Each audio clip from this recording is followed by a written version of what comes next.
dit oui, pas de problème, tout le monde est d'accord, on part dans le troupeau. Quand on dit non, eh bien, c'est là où on a vraiment besoin du soutien des associations et de la société civile.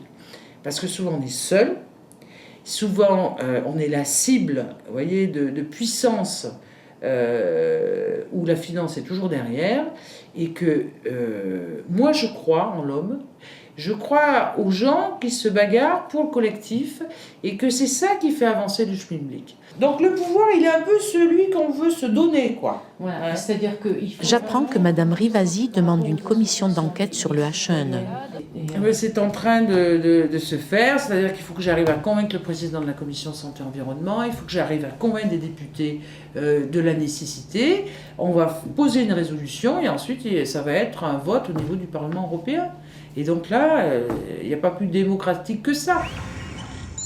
Vous savez j'avais lancé une commission d'enquête au Parlement européen suite à la gestion de la grippe H1N1, parce que chaque pays avait plus ou moins créé des commissions d'enquête, au niveau du Conseil de l'Europe aussi, mais il n'y avait rien au niveau du Parlement européen. Et donc j'avais obtenu plus de 200 signatures pour justement mettre en place une commission d'enquête. Et puis à la conférence des présidents qui regroupe tous les partis politiques, il y a deux gros partis qui sont le Parti socialiste européen plus le Parti des conservateurs, ce qu'on appelle le PPE, qui ont refusé une commission d'enquête.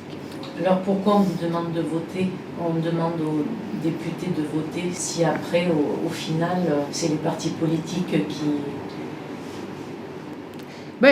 J'avoue que c'est un peu un dysfonctionnement, parce que quand on établit des règles, vous voyez qu'il y ait quand même un tiers des députés qui veulent une commission d'enquête, et que ce soit les partis politiques qui le refusent, ça veut dire qu'il y a un manque de démocratie.